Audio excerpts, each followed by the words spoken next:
Breaking news చూస్తున్నాం. AP ఎన్నికల్లో అధికార వైసీపీ ఘోర పరాజయంపై పార్టీ అధినేత సమక్షంలో పలువురు నేతలు పంచనామా నిర్వహించారు. ప్రభుత్వ ప్రధాన సలహాదారుడు సజ్జల రామకృష్ణారెడ్డి, సీనియర్ నేత తలసిల రఘురాం తీరు వల్లే కృష్ణా, గుంటూరు జిల్లాలో పార్టీ ఊడ్చిపెట్టుకుపోయిందని మాజీ మంత్రులు వెల్లంపల్లి శ్రీనివాసరావు, జోగి రమేష్లు జగన్ దృష్టికి తీసుకొచ్చారు. కృష్ణా జిల్లాలో తలసిల రఘురాం కారణంగా చాలా నియోజకవర్గాల్లో ఇబ్బందులు పడినట్లు పలువురు వైసీపీ నేతలు వాపోయారు. విజయవాడ పార్లమెంటు పరిధిలో రఘురాం జోక్యం మూలంగానే అన్ని సీట్లు కోల్పోయినట్టు వెల్లంపల్లి ఆరోపించారు.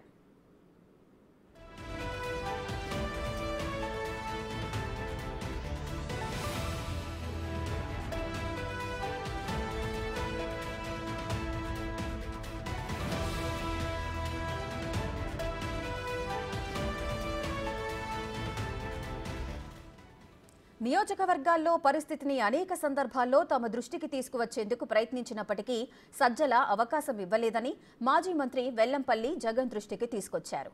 ప్రభుత్వ ఉద్యోగుల వ్యతిరేకత గురించి అనేకసార్లు చెబుదామనుకున్నా సజ్జల తమకు అవకాశం ఇవ్వలేదని మరో మాజీ మంత్రి జోగి రమేష్ జగన్కు చెప్పారు. ప్రధానంగా సజ్జల వ్యవహరించిన తీరు, కార్యకర్తలను పట్టించుకోకపోవడం వల్లే పార్టీ ఓటమి పాలైందని జోగి పేర్కొన్నారు.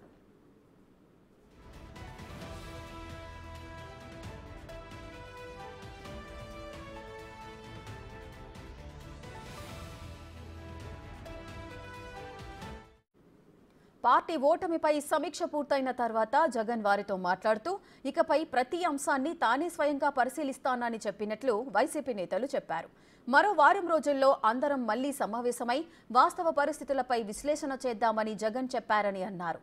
పార్టీ కార్యాలయం, క్యాంప్ ఆఫీసుల్లో ఈ నెల 10న పలు మార్పులు చేస్తున్నట్లు జగన్ చెప్పారని వారన్నారు.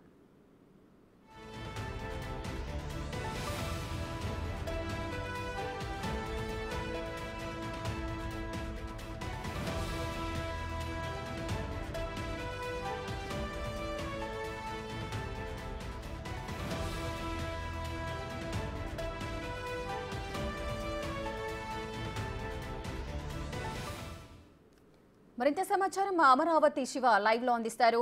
శివ, సార్వత్రిక ఎన్నికల్లో వైసీపీ పార్టీ ఘోర పరాజయం తర్వాత పోస్ట్ మార్టం అయితే నిర్వహిస్తున్నారు. ఇందులో అటు ముఖ్యంగా సజ్జలనే దీనికి ప్రధాన కారణం అంటూ కూడా అంటున్నారు.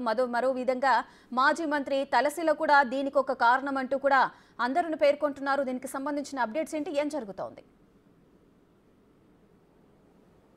మొత్తంలో చూసుకుంటే కనుక ఆంధ్రప్రదేశ్లో వైఎస్ఆర్సీపీ ఘోర పరాజయం తర్వాత ఆ పార్టీ పోస్ట్ మార్టం ప్రారంభించింది. ఈ పోస్ట్ మార్టానికి సంబంధించి కూడా వైఎస్ఆర్సీపీ నేతలు కని విని ఎరుగని ఆసక్తికరమైన అంశాలని ముఖ్యమంత్రి జగన్మోహన్ రెడ్డి దృష్టిలో పెట్టడం జరిగింది. ఒక్కసారిగా వీరు చెప్పిన సమాచారం విని కూడా కంగుతిన్న పరిస్థితి నెలకొంది. ప్రధానంగా చూసుకుంటే ఆంధ్రప్రదేశ్లో ఇంత ఓటమికి సంబంధించి కూడా కేవలం సజ్జల రామకృష్ణారెడ్డి ప్రధానమైన కారణం అని చెప్పి కూడా మాజీ మంత్రి జోగి రమేష్ అలాగే పలువురు వైఎస్ఆర్సీపీ నేతలు ఘంటాపదంగా మాజీ సీఎం జగన్మోహన్ రెడ్డి చెప్పడం జరిగింది. అనేక అంశాలు, గ్రామ స్థాయిలో ఉన్న పరిస్థితులు, అలాగే ప్రజల్లో ఉన్న వ్యతిరేకత, అలాగే ఉద్యోగ సంఘాల్లో ఉన్న వ్యతిరేకత, ఈ అంశాలకు సంబంధించి అనేక సందర్భాల్లో మీ దృష్టిలో పెట్టాలని చెప్పి వచ్చినప్పటికీ సజ్జల రామకృష్ణారెడ్డి నేను చూసుకుంటాను, నేను చెప్తానని చెప్పి మమ్మల్ని కట్టడి చేశారని చెప్పి కూడా జోగి రమేష్ ఫిర్యాదు చేయడం జరిగింది. అలాగే కృష్ణా జిల్లాకి సంబంధించి ఎన్టీఆర్ జిల్లా పెట్టినప్పటికి కూడా అనేక చోట్ల కూడా పూర్తి స్థాయిలో ఘోరమైన ఓటమికి చవి చూశాము. దీనికి సంబంధించి కూడా ఎమ్మెల్సీ అలాగే ముఖ్యమంత్రి పర్యటన చూసుకునే వ్యక్తిగత కార్యదర్శి తలసిల రఘురాం ప్రధానమైన కర్త కర్మ క్రియ అని చెప్పి కూడా విజయవాడకు సంబంధించిన మాజీ మంత్రి, ఎమ్మెల్యేలు, ఎమ్మెల్సీలు కూడా ఘంటాపదంగా చెప్పడం జరిగింది. ముఖ్యంగా ఎన్టీఆర్ జిల్లాలో విజయవాడ నగరంలో 3 అసెంబ్లీలతో పాటు మైలవరం, అలాగే జగ్గైపేట, నందిగామ, తిరువురు నియోజకవర్గాల్లో తలసిల రఘురాం ఇష్టానుసారంగా వ్యవహరించి దొరికిన చోట దొరికినట్టు గ్రూపులను పెంచి పోషించి తనకు అనుకున్న వారిని గ్రూపులుగా పెంచి పోషించడం మూలంగానే వైఎస్ఆర్సీపీ ఓటమికి ప్రధానమైన కారణంగా చెప్పడం జరిగింది. అలాగే మైలవరం నియోజకవర్గానికి సంబంధించి తలసిల రఘురాం పూర్తి స్థాయిలో వసంత కృష్ణప్రసాద్కి అనుకూలంగా ఇండైరెక్ట్గా చేశారని చెప్పి కూడా మైలవరం నియోజకవర్గ నేతలు మాజీ సీఎంకు చెప్పినట్లు కూడా తెలుస్తూ ఉంది. అలాగే ముఖ్యంగా ఈ ఓటమికి ప్రధానమైన కారణాలకు సంబంధించి చూసుకుంటే కనుక సజ్జల రామకృష్ణారెడ్డితో పాటు అలాగే ఆయన కుమారుడు భార్గవరెడ్డి, అలాగే కొన్ని జిల్లాల్లో పెంచి పోషించిన గ్రూపు విభేదాలతో పాటు ముఖ్యమంత్రి వ్యక్తిగత కార్యదర్శి ధనుంజయ రెడ్డి కారకులుగా కూడా వీరంతా కూడా చెప్పడం జరిగింది. వీటన్నిటికి సంబంధించి ఏదైతే సానుకూలంగా విన్న జగన్మోహన్ రెడ్డి ఇక నుంచి ప్రతి అంశాన్ని తానే స్వయంగా పరిశీలిస్తాను, ప్రతి అంశాన్ని తన దృష్టికి తీసుకురావాలి, తన కలవటానికి ఎవరు కూడా మొహమాట పడద్దు, ప్రతి ఒక్కరూ తన వద్దకు వచ్చి మీ ఏదైతే ఇష్యూస్ ఉన్నాయో వాటిపై తన వద్ద డిస్కషన్ చేయాలని చెప్పి కూడా వారికి సూచన చేసినట్టు తెలుస్తూ ఉంది. అలాగే పార్టీ కార్యాలయం తాను ఉండేది వేరు చోట్ల ఉంటే కొంత టెక్నికల్గా ఇబ్బందికి పరిస్థితి ఏర్పడుతుంది కాబట్టి ఏదైతే తన నివాస ప్రాంగణంలో ఉన్న ముఖ్యమంత్రి క్యాంపు కార్యాలయాన్ని ఇక నుంచి పార్టీ కార్యాలయంగా వినియోగించుకోండి, తరచూ తనని కలవండి, ప్రతి అంశానికి సంబంధించి కూడా తాను మీతో డిస్కషన్ చేస్తాను, అలాగే ప్రతి వారం రోజులకోసారి పార్టీకి సంబంధించిన రీజనల్ కోఆర్డినేటర్లు, జిల్లా అధ్యక్షులు, ముఖ్యమైన నాయకులతో సమావేశం అవుదామని చెప్పి జగన్మోహన్ రెడ్డితో వారికి చెప్పినట్టు తెలుస్తూ ఉంది. సో ఓవరాల్గా చూసుకుంటే సజ్జల రామకృష్ణారెడ్డి, ఆయన కుమారుడు భార్గవ రెడ్డి, ధనుంజయ రెడ్డి వీరు ముగ్గురే ప్రధానమైన కారణంతో పాటు జిల్లాలకు సంబంధించి గుంటూరు జిల్లాకు సంబంధించి అప్పిరెడ్డి కానీ, అలాగే ఆళ్ల అయోధ్యరామిరెడ్డి, అలాగే కృష్ణా జిల్లాకు సంబంధించి కూడా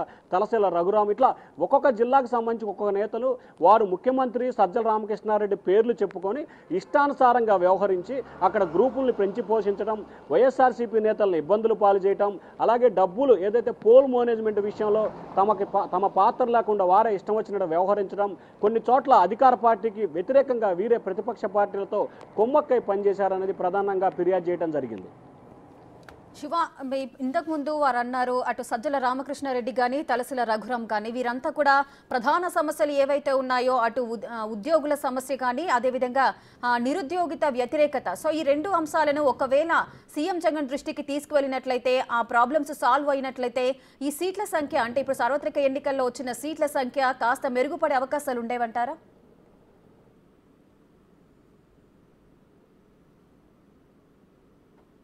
చలో విజయవాడకు పిలుపునిచ్చిన సమయంలో కూడా సజ్జల వ్యవహరించిన తీరు, ప్రతి విషయంలో కూడా సజ్జల రామకృష్ణారెడ్డి అనేక అంశాలు చెప్పినప్పుడు దృష్టికి తీసుకెళ్లకుండా ఆయనే ఒక షాడో ముఖ్యమంత్రిలా వ్యవహరించి అలాగే తమను ఇబ్బందులు పాలు చేసిన పరిస్థితి కూడా కలిగించింది.